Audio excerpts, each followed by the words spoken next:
नमस्कार, स्वागत है आप सभी का हमारे इस बेहद खास कार्यक्रम में। मैं हूं आपके साथ आरेंद्र। भारत के बढ़ते कदम इस खास कार्यक्रम का नाम है।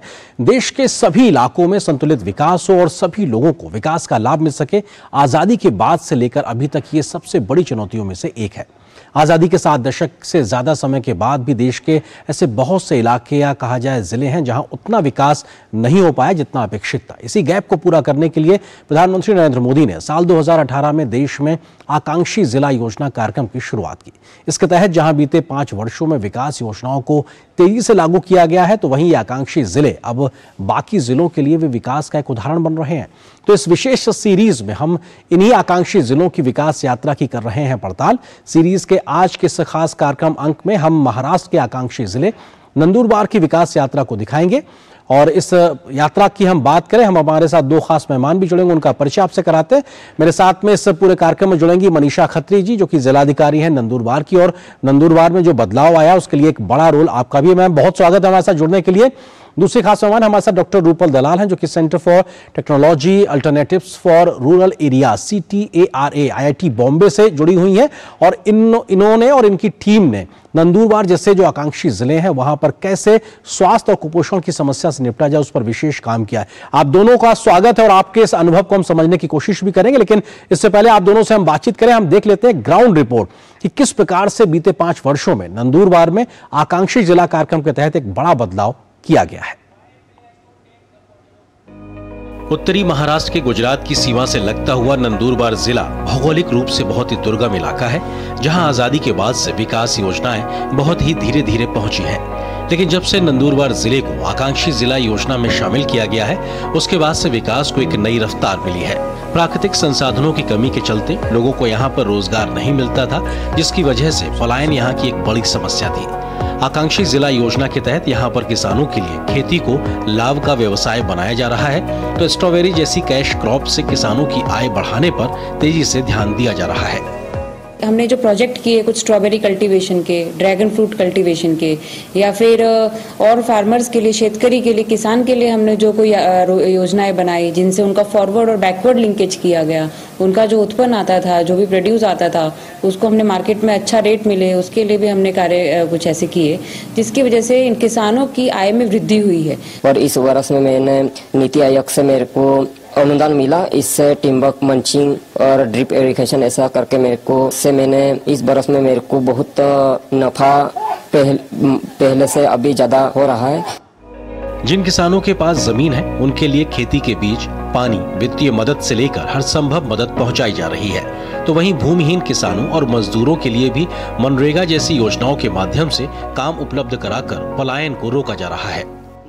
मेरा गांव मनखेड़ी है। मेरा गांव अति दुर्गम इलाके में है। मेरे गांव में पहले रोजगार नहीं मिलता था। भारत सरकार की तरफ से रोजगार उपलब्ध किया गया। मिट्टी का बांध बनाने के माध्यम से हमें रोजगार मिला है। हमारे गांव में रोप वाटिका है। हम महिला एवं पुरुष यहाँ काम करते हैं। हम सबको यहाँ रोजगार मिल रहा है। काम की खोज में हमें कहीं बाहर नहीं जाना पड़ता, हमें यहीं पर काम मिल रहा है। केंद्र सरकार की तमाम आजीविका योजनाओं के लिए तेजी से काम किया गया है। लोगों को नए नए व्यवसाय के लिए ट्रेनिंग दी गई, तो वित्तीय मदद देकर विभिन्न प्रकार के काम शुरू करने के अवसर भी उपलब्ध कराए गए हैं। मेरी संस्था में कुल 32 सदस्य हैं। पहले हम पारंपरिक तरीके से मत्स्य पालन किया करते थे, किंतु केंद्र सरकार के माध्यम से हमें नीति आयोग से 30 पिंजरे मिले हैं। इन पिंजरों में हम आधुनिक तरीके से मत्स्य पालन करने लगे हैं। इन पिंजरों से हमें अच्छा रोजगार मिल रहा है। आकांक्षी जिला कार्यक्रम के तहत नंदुरबार जैसे आदिवासी बाहुल्य जिले में लोगों के स्वास्थ्य और शिक्षा पर भी खासा जोर दिया गया। प्राथमिक स्कूलों में सभी जरूरी सुविधाएं उपलब्ध कराई गई। पीने के पानी से लेकर बालिकाओं के लिए अलग से शौचालयों का निर्माण किया गया, तो डिजिटल क्लासरूम से आधुनिक शिक्षा की व्यवस्था भी की गई। दूर दराज के इलाके में हम ऑनलाइन स्कूल की सुविधा कैसे देंगे? तो सबसे बड़ा प्रश्न नंदुरबार जैसे जिलों के लिए तो यही था कि अगर शाला बंद है तो मतलब बच्चे घर में ही बैठे हैं, उनको ऑनलाइन एजुकेशन में हम कैसे सामने लेके आए। तो उसके भी बहुत ही यूनिक तरीके यहाँ पर निकले। फोन से कनेक्टिविटी करके, कभी कभी किसी टीचर ने हैंड होल्डिंग करके, जो लोकल हमने टीचर्स रखे उन्होंने, प्लस जो हमने नीति आयोग की तरफ से कुछ हमारे यहाँ पे प्रोग्राम्स हुए कि जिसमें हमने सोलर पावर पैक्स दिए डिजिटल स्कूल के लिए, तो उससे हमको बहुत मदद मिली और हम मल्टीमीडिया ऑनलाइन एजुकेशन का सही फायदा लोगों तक भी पहुंचा सके।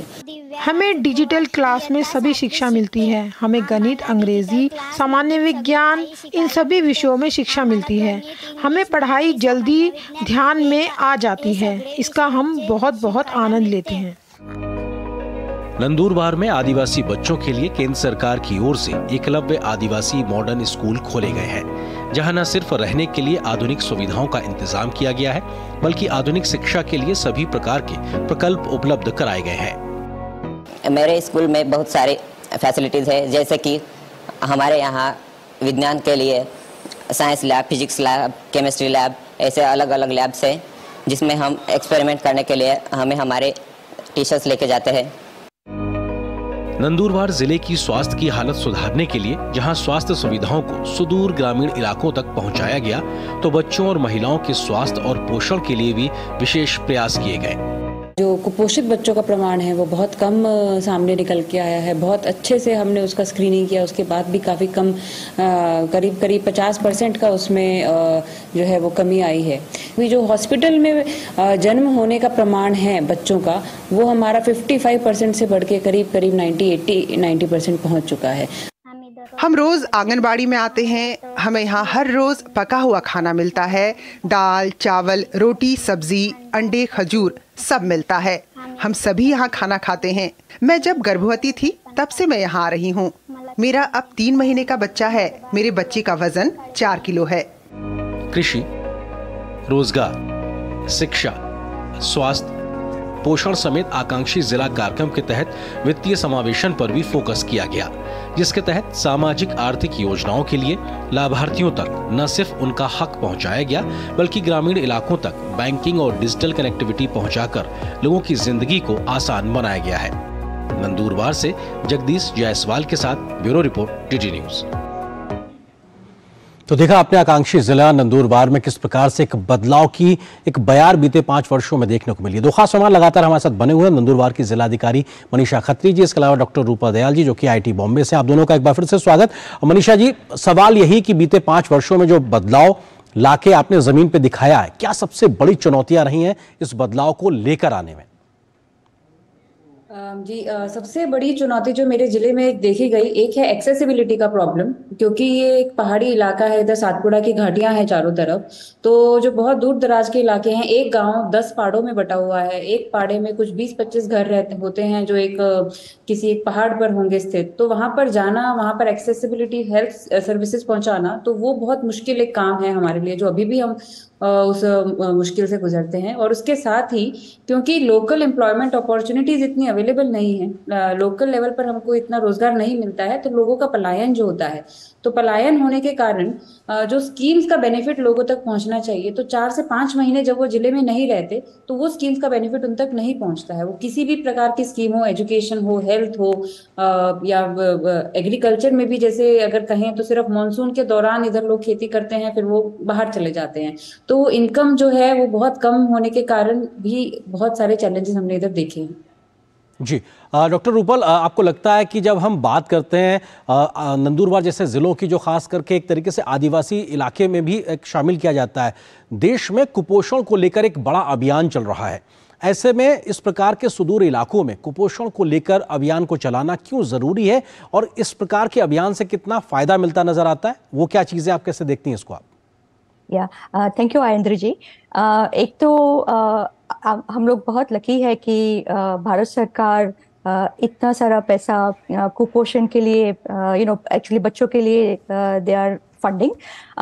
एक थोड़ा सा अगर उसमें ज़्यादा स्किल आ गया, इम्पोर्टेंट ऑफ स्किल की थोड़ी कमी रह गई है, तो उसमें अभी IIT Bombay we are basically helping Nandurbar district Manisha ji को और उनकी पूरी टीम को। IIT Bombay is helping in terms of skill development. जैसे हम लोग नरेंद्र मोदी जी हमेशा बताते हैं स्किल इंडिया, तो इसी तरह there are important skills which health care workers उनको पता होना चाहिए कि क्या स्किल्स है। बहुत इम्पोर्टेंट है ये चीज़, क्योंकि क्या हो रहा है कि अगर जब तक हमारे नन्हे मुन्ने बच्चे का विकास नहीं होगा, फिजिकल विकास और मेंटल विकास, और उसका सबसे पहला विकास होता है पहले 1000 दिन, मतलब प्रेग्नेंट मदर्स, तो पहले जो 2 साल होते हैं, तो अगर वो टाइम पे अगर स्किल आ गई हेल्थ केयर वर्कर्स को कि जो कार्य करता है वहाँ पे, जो मदद करते हैं विमेन की, तो हमारा जो पीढ़ी है वो बहुत ही नॉट ओनली फिजिकल ग्रोथ होगा उनका, लेकिन जो उनका जो मन का, जो मेंदु का विकास है, जो मस्तिष्क का विकास है, और वो डेफिनेटली बाहर आएगी, पॉवर्टी से बाहर आएगी, गरीबी से बाहर आएगी। बिल्कुल, और ये अपने आप में बहुत महत्वपूर्ण है कि सामाजिक आर्थिक विकास के लिए इन तमाम मूलभूत चीज़ों पे काम किया जाए। आप दोनों से हम बातचीत जारी रखेंगे, लेकिन कुछ और आंकड़ों की ओर हम रुख करते हैं और समझाने की कोशिश करते हैं कि कैसे तमाम प्रकार के बदलाव को लेकर एक कहानी लिखी गई है, और कुछ आंकड़ों के आधार पर बताते हैं कि आकांक्षी जिला योजना के तहत कैसे बदलाव लिखे गए। क्योंकि हम अगर सोशियो इकोनॉमिक इंडिकेटर्स की बात करें तो 5 प्रकार के मुख्य संकेतकों में टोटल 49 प्रकार के संकेतक होते हैं जिनको शामिल किया जाता है। नंदुरबार के बढ़ते कदम की हम बात कर रहे हैं, और इसमें कृषि से संबंधित भी चीज़ें होती हैं, पशुओं से संबंधित चीज़ें होती है। एक आंकड़ा है कृत्रिम गर्भाधान पशुओं में किस प्रकार से स्थिति थी 2018 में, जब आकांक्षी जिले की शुरुआत हुई थी 18% था, और ये बढ़कर 2023 में 66% पहुंच गया। तो ये बताता है कि अपने आप में बीते 5 वर्षों में कैसे तेज गति से काम हुआ है। कॉमन सर्विस सेंटर, जहां पे सारी सुविधाएं लोगों तक पहुंचती हैं, हर ग्राम पंचायत में क्या उसकी स्थिति थी 2018 में, लगभग 76% के आसपास था। नंदुरबार जिले की हम बात कर रहे हैं, अभी ये 100% हो गया, यानी कि हर ग्राम सभा में कॉमन सर्विस सेंटर मौजूद है और वहां से सुविधाओं का लाभ आम एक व्यक्ति ले सकता है। आजीविका के प्रशिक्षित लोगों की संख्या के लिहाज से अगर बात की जाए तो 2018 में यह आंकड़ा 37% था, और अब यह बढ़कर 100% हो गया 2023 में। यानी कि हर एक जो पात्र व्यक्ति है उसको इस प्रकार का प्रशिक्षण मिल रहा है कि वो अपनी आजीविका के लिए काम कर सके। प्रधानमंत्री जीवन ज्योति बीमा योजना के तहत प्रति लाख व्यक्ति कितने लोग इनरोल्ड थे 2018 में, यह आंकड़ा 1674 था, यानी 1674 था। 2023 में बढ़कर 7816 हो गया, यानी कि प्रति लाख कवरेज 2018 में जो था उसके मुकाबले 2023 में प्रति लाख कवरेज अच्छा खासा इजाफा हुआ है। इसी प्रकार से प्रधानमंत्री सुरक्षा बीमा योजना प्रति लाख की अगर बात की जाए तो ये लगभग 3840 लोग था 2018 में, और अगर 2023 की बात की जाए तो ये 15,500 से ज्यादा हो गया। ये दिखाता है किस प्रकार से गैप कम होता गया, यानी कि लोगों तक सामाजिक आर्थिक योजनाओं का लाभ पहुंच रहा है। अटल पेंशन योजना की बात की जाए तो प्रति लाख के आधार पर जो इसका आंकड़ा था वो 374 था 2018 में, जो बढ़ के अब लगभग 2100 से ऊपर निकल गया 2023 में। इसी प्रकार से अगर हम अगले तथ्य की बात करें तो पंजीकृत गर्भवती महिलाएं, क्योंकि ये सबसे महत्वपूर्ण है महिलाओं के स्वास्थ्य को लेकर और नवजात के स्वास्थ्य को लेकर। जब महिला गर्भवती होती है तो उसका पंजीकरण जरूरी है, और उसको जो शुरुआती देखभाल चाहिए वो बहुत जरूरी, वो तभी होता है जब पंजीकरण हो सकता है।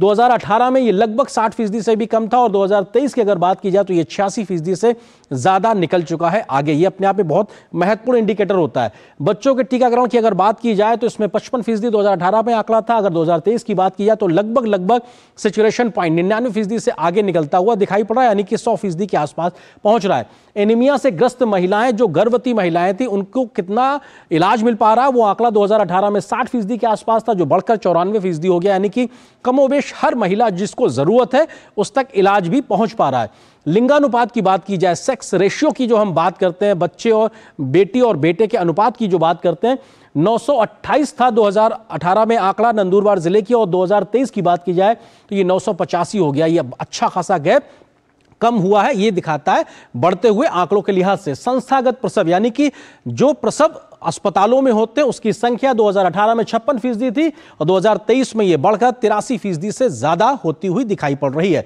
इसी प्रकार से प्रशिक्षित कर्मी द्वारा घर पर ही अगर प्रसव करना पड़ रहा है तो उसकी दर या संख्या कितनी थी, वो लगभग 51% थी, और यह बढ़कर 83% 2023 में हो गई है। इन 5 वर्षों में यह अंतर साफ तौर से देखने को मिल रहा है।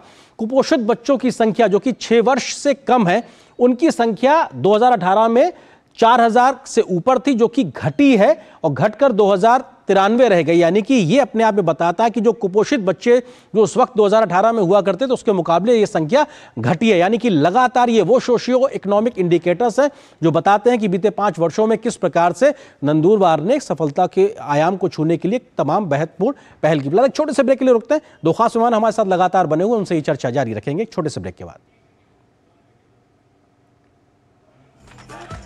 मैं क्या जी, सब जानते हैं, जहां दिखे मारियो, अपना समझ के खा लियो। होंगे बच्चे स्वस्थ भले फूलेगा बचपन, इन्हें पिलाओ मुगली घुट्टी 555। अगर छोले बने तो गोल्डी छोले मसाले, जहाँ जाए रिश्ते बनाए, जहाँ जाए रिश्ते बनाए।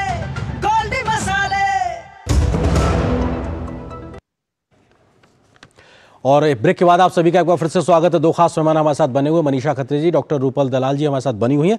मनीषा जी, हमने आंकड़ों के माध्यम से दिखाया, लेकिन एक जो जिक्र जिसका आपने अपने शुरुआती कमेंट में किया भी था वो ये कि कनेक्टिविटी अपने आप में एक बहुत बड़ा चैलेंज था, चाहे वो फिजिकल कनेक्टिविटी हो या फिर डिजिटल कनेक्टिविटी। आपको लगता है कि उस दिशा में कैसे प्रयास हुए ताकि पूरे जिले को एक प्रकार से जोड़ा जा सके और फिर योजनाओं को उन तक पहुंचाया जा सके? जी, हमारे यहाँ पर जो कनेक्टिविटी का इशू है वो दोनों ही तरीके से है। रोड कनेक्टिविटी, फिजिकल कनेक्टिविटी जिसे हम कहेंगे, और साथ में डिजिटल कनेक्टिविटी, क्योंकि नेटवर्क भी नहीं है, पहाड़ी इलाका है। तो क्या रहता है कि पहला प्रायोरिटी हमारा यही है कि रोड कनेक्टिविटी जितना हो सके हम बढ़ाएं, और वो हमने बढ़ाया भी। नीति आयोग और एस्पिरेशन डिस्ट्रिक्ट प्रोग्राम के अंतर्गत हमको स्टेट से इसमें बहुत मदद मिली। जहां पर हमको स्पेशल फंड्स चाहिए थे वो भी हमें दिए गए। कहीं पर पुल बनाना था, कहीं पर कुछ और सड़क बनाना था, तो अलग अलग प्रधानमंत्री ग्राम सड़क योजना, चीफ मिनिस्टर ग्राम सड़क योजना और डिस्ट्रिक्ट के जो लोकल फंड्स रहते हैं उससे भी हमने बहुत इस पर काम किया है। रोड नेटवर्क में काफी बढ़ोतरी भी हुई है। प्रधानमंत्री ग्राम सड़क योजना का हमारा जो टारगेट था वो हमने 99% अचीव भी कर लिया है। इसी तरीके से जहां पर हम रोड कनेक्टिविटी नहीं पहुंचा सकते और साथ में ही जहां गई भी है उधर हमको डिजिटल कनेक्टिविटी के थ्रू हम पहुंच सकते हैं। तो अगर कोई ऑनलाइन स्कूल हम कहीं पे चालू कर सके जहां पर बच्चों को बहुत मुश्किल से, हम छोटे बच्चे हैं उनको बहुत नीचे आने में दिक्कत रहती है, तो ये सबको देखते हुए सबसे इंपॉर्टेंट था mobile network connectivity, optical fibre connectivity. तो नेशनल ऑप्टिकल फाइबर मिशन जो एक था, BBNL और BSNL की तरफ से वो चल रहा था, उसका पेनिट्रेशन हुआ था, लेकिन उसका वो एक्टिवेशन नहीं हुआ था हमारे जिले में। तो पिछले 4 सालों में हमने उस पर बहुत काम किया है। सभी ग्राम पंचायत तक इंटरनेट कनेक्शन पहुंचाने की हमने बहुत कोशिश की है। इसी तरीके से जो मोबाइल टावर्स हैं, तो BSNL की तरफ से और एयरटेल की तरफ से हमारे यहाँ पर करीब करीब 80 मोबाइल टावर जो हैं वो हमने अप्रूव किए, उनका काम चल रहा है। और उनसे जो नेटवर्क में जो कवरेज हो रही है, नेटवर्क कवरेज वो बहुत अच्छी बढ़ रही है। इसका सीधा सीधा परिणाम ये देखा गया है कि जहां पर पहले बैंक ब्रांचेस नहीं खुल सकती थी क्योंकि वहां कोई नेटवर्क नहीं था, आज वो दूर दराज के इलाकों में हमारे बैंक्स जाके ब्रिक एंड मॉर्टर ब्रांचेस खोल रहे हैं। और सबसे बड़ा चैलेंज यही रहता है किसी भी सर्विस के लिए, किसी भी इम्प्लीमेंटेशन ऑफ स्कीम के लिए, कि हम लाभार्थी तक पहुंच पाए किसी भी तरीके से। तो कनेक्टिविटी धीरे धीरे जैसे इंप्रूव हो रही है वैसे वैसे हमारी स्कीम्स का पेनिट्रेशन भी बढ़ता जा रहा है। जी डॉक्टर रूपल, आपको लगता है कि जो बात मनीषा जी कह रही हैं कि फिजिकल कनेक्टिविटी या कहा जाए इस प्रकार की आधारभूत ढांचे को बढ़ाना, इंफ्रा को बढ़ाना एक काम है, लेकिन लोगों की स्किलिंग भी ज़रूरी है। स्वास्थ्य को लेकर, न्यूट्रिशन, पोषण को लेकर लोगों की स्किलिंग हो, वो समझें कि आखिर ये ज़रूरत क्यों है और किस तरीके से इस दिशा में आगे बढ़ा जाए। आपका अपना अनुभव क्या कहता है, किस तरीके से काम इन इलाकों में अभी तक हुआ है? थैंक यू राजेंद्र जी। तो यस, डेफिनेटली जो मनीषा जी कह रही है कि इंफ्रास्ट्रक्चर इम्प्रूवमेंट बहुत इम्पोर्टेंट है, क्योंकि IIT बॉम्बे हम लोग भी in fact we are creating this health spoken tutorial जो कनेक्टिविटी के द्वारा माता है, फैमिली है, हेल्थ केयर वर्कर्स है, वो बहुत कुछ सीख सकते हैं। लगभग 101 ट्यूटोरियल बनाए हुए हैं। एंड जैसे वो हम लोग इंफ्रास्ट्रक्चर पे काम कर रहे हैं, for me as a paediatrician, मैं बच्चों की डॉक्टर हूँ, मेरे लिए सबसे ज्यादा इंफ्रास्ट्रक्चर बच्चों का जो दिमाग है उसे तेज बनाना है। तो उसके लिए ये जो हमारा जो काम चल रहा है मनीषा जी के टीम के साथ, वो बहुत ही इम्पोर्टेंट है, क्योंकि इंफ्रास्ट्रक्चर के साथ साथ अगर हमारे बच्चे का विकास बहुत सही तरह से होगा गर्भ के टाइम एंड ऑल्सो पहले 1000 दिन में सॉरी, तो उनका जो फ्यूचर है वो डेफिनेटली आगे आएगा। So it's very important that ये विकास के साथ बच्चों का और जो हमारे जो लोग हैं उनका भी विकास होना जरूरी है, शारीरिक और मानसिक दोनों ही। जी मनीषा जी, क्योंकि आपने जब शुरुआत करी काम को जमीन पर उतारने के लिए, तो आप जब शुरू करते हैं तो एकदम से नतीजे नहीं मिलते, लेकिन एक समय आता आपको लगता है कि शायद ये काम टर्निंग पॉइंट था। आपको लगता है कि जब कनेक्टिविटी की बात हो, लोगों को रोजगार स्थानीय स्तर पर उपलब्ध कराने की बात हो, क्या वो एक बड़ा एक कारण बना जब लोगों का पलायन रुका, फिर उनके रुकने से योजनाओं को उन तक पहुंचाने की सुविधा हुई?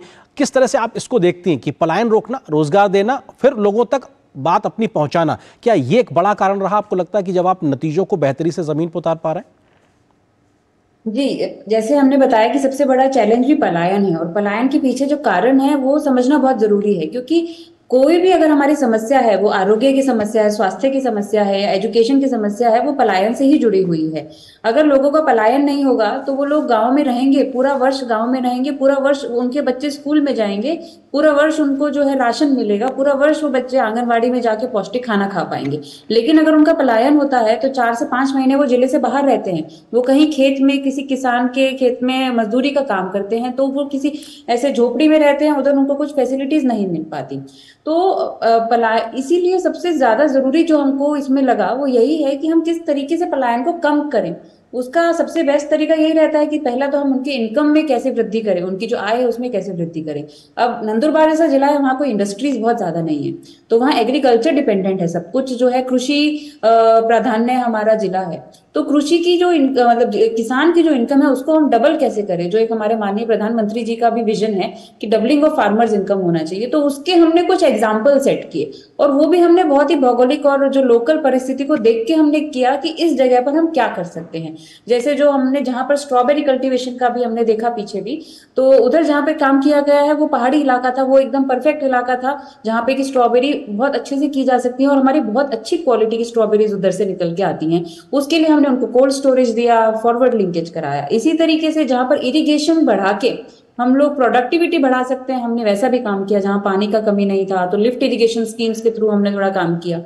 उसी तरीके से जैसे बहुत ड्राई लैंड्स हैं, तो एक और आकांक्षित जिला था, उनसे हमने प्रेरणा लेके, बिहार में एक आकांक्षित जिला था जिन्होंने लेमन ग्रास का कल्टीवेशन किया था ड्राई लैंड्स पे, तो वो भी हमने अभी हमारे एक तालुका में शुरू किया है। तो उससे वो बहुत ही कम कीमत में कल्टीवेशन करके बहुत अच्छे रिटर्न्स और जल्दी रिटर्न्स मिलते हैं। तो इस तरीके की बहुत तरीके की एग्रीकल्चर प्रैक्टिसेस को हमने जगह जगह अपनाया, जिसकी वजह से लोगों की इनकम में वृद्धि हुई, और जिन लोगों ने वो किया उन लोगों की आय में वृद्धि देख के बाकी लोगों ने भी वो किया, और वो खुद से खुद सीखते गए और चेन बनती गई। तो ऐसी ऐसी जगहों पे पलायन कम हुआ है। ऐसा नहीं है कि पूरा पलायन खत्म हुआ है, उसमें भी समय लगेगा, लेकिन एक एग्जाम्पल हमारे ही जिले में बन गया है कि आप क्या करेंगे तो आपको अच्छा एक इनकम मिलेगा। बिल्कुल, जब बदलाव की शुरुआत होती है तो उसका असर मल्टीपल तरीके से होता है। लोग खुद देखते हैं कि आखिर इसके जीवन में बदलाव आया तो हम भी ये कर सकते हैं। डॉक्टर रूपल, क्योंकि IIT बॉम्बे की बात की जाए तो एक तकनीकी संस्थान है, आप बच्चों की डॉक्टर हैं, आप लोगों ने नंदुरबार जैसे जिले में कुपोषण को लेकर काम किया, ये कॉम्बिनेशन क्या है, और आप लोगों ने जो काम किया नंदुरबार में कुपोषण को के खिलाफ लड़ाई में, उसके नतीजे क्या निकल के आए, क्या कुछ उसकी फाइंडिंग्स थी? एक्चुअली हमारे सितारा डिपार्टमेंट में एक प्रोफेसर है, he is ex IAS officer, professor Satish Agnihotri, and his favourite topic is child malnutrition। हमें भारत से malnutrition हटाना है, और thanks to him and there is another professor Kannan, तो उन दोनों के साथ मिलके हम लोग काम कर रहे। सबसे 3 चीज हम लोग कर रहे हैं। पहले तो हम लोग जो पूरी 15 भाषा, जो हमारी जो कॉन्स्टिट्यूशन लैंग्वेजेस है उसमें से 15 भाषा में हम लोगों ने 101 ट्यूटोरियल बनाए, हेल्थ स्पोकन ट्यूटोरियल।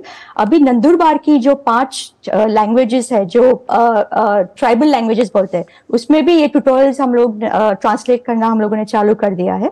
तो ये काम चल रहा है। ये जो सारे जो ट्यूटोरियल है हम लोग को यूट्यूब पे फ्री चैनल पे है, health spoken tutorial IIT Bombay. तो कोई भी देख के स्किल सीखता है, कैसे दूध पिलाना है, क्या खाना खिलाना है, माता को क्या खाना खिलाना है। दूसरा एक प्रोजेक्ट कर रहे हैं, वो है हम लोग विथ वन वेंडर हम लोग IIT बॉम्बे एक एप्लीकेशन पे काम कर रहे हैं। ये एप्लीकेशन है जो उसमें मशीन लर्निंग और आर्टिफिशियल इंटेलिजेंस डाल के जो हमारी जो हेल्थ केयर वर्कर्स है उनको ये मशीन सिखाता है कि कैसे, कहाँ पे प्रॉब्लम आ रहा है, बच्चे का वजन क्यों नहीं बढ़ रहा है, कहाँ पे स्पेसिफिक इश्यू है, और उनको थोड़ा सा वो ट्यूटोरियल के माध्यम से हेल्थ केयर वर्कर्स को सिखाते हैं।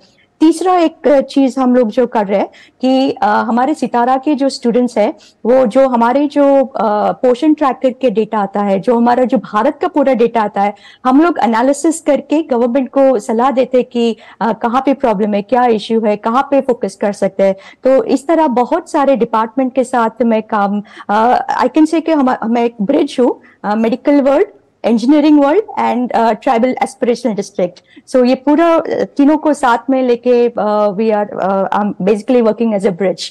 बट मनीषा जी के साथ हमारा ये सबसे पहला I think she is the leader, उनके साथ मिनल जी थी, she is the leader, she has recognised IIT Bombay का हमारा काम, और उन्होंने हमको ऑर्डर दिया, हमको रिक्वेस्ट भी नहीं की, ऑर्डर दिया कि हमें आना है वहां पे। एंड फॉर ऑलमोस्ट 1.5 years हम लोग मनीषा जी के साथ काम कर रहे हैं। बिल्कुल। अब मनीषा जी, क्योंकि अब बात जिले से ब्लॉक स्तर तक योजनाओं को बेहतरी से लागू करने की आ रही है, जो एक बड़ी बातें रहती है उसमें यह कि लोगों के बीच जागरूकता कैसे फैलाई जाए, साथ ही साथ वही सरकारी मशीनरी जो अभी तक कहीं शायद शिथिल थी, बहुत ज्यादा एक्टिव नहीं थी, उसको कैसे प्रोएक्टिव किया जाए, उसको मोटिवेट कैसे किया जाए, इस चैलेंज को आपने कैसे दूर किया?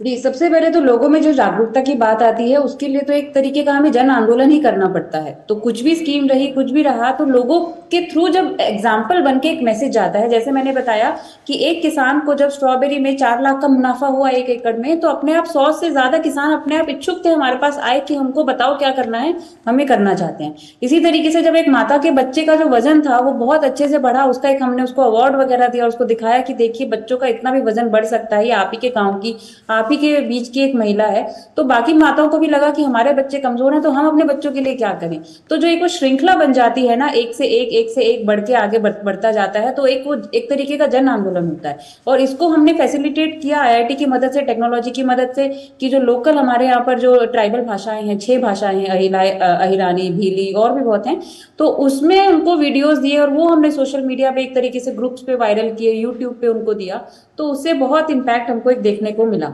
और साथ में जी रूपल जी, क्योंकि आप एक डॉक्टर के नाते किस तरह से इस बात को रखेंगे कि जब किसी महिला का या बच्चे का या कहा जाए परिवार का स्वास्थ्य ठीक होता है, वो कुपोषित नहीं होते हैं, तो ये उसकी सामाजिक आर्थिक तरक्की का भी एक बड़ा जरिया बनता है। किस तरीके से आपने अनुभव किया?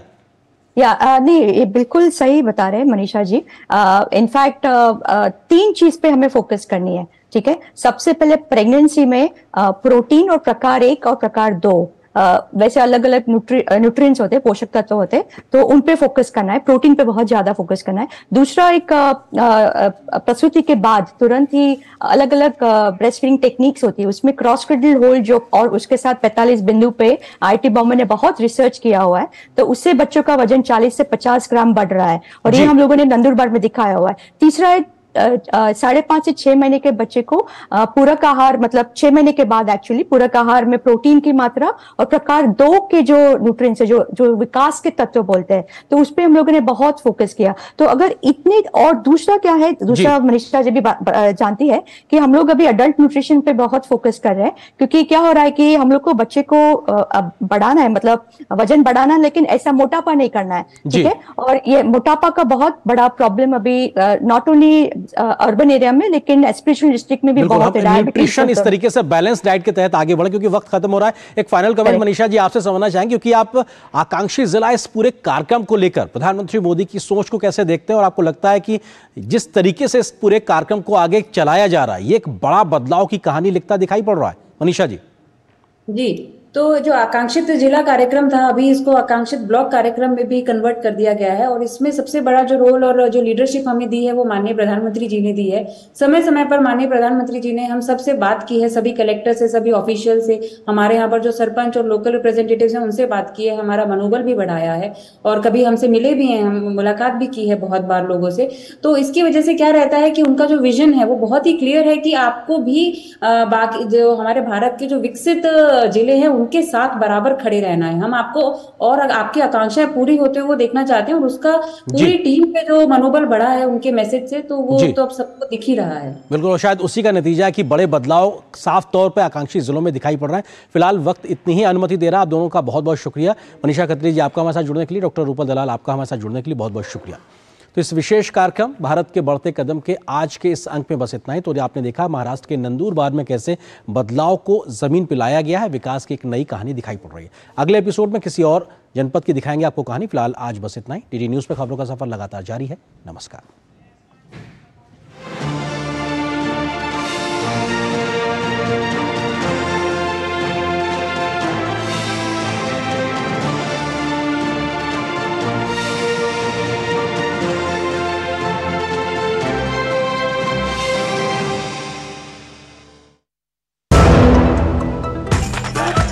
मैं क्या जी, सब जानते हैं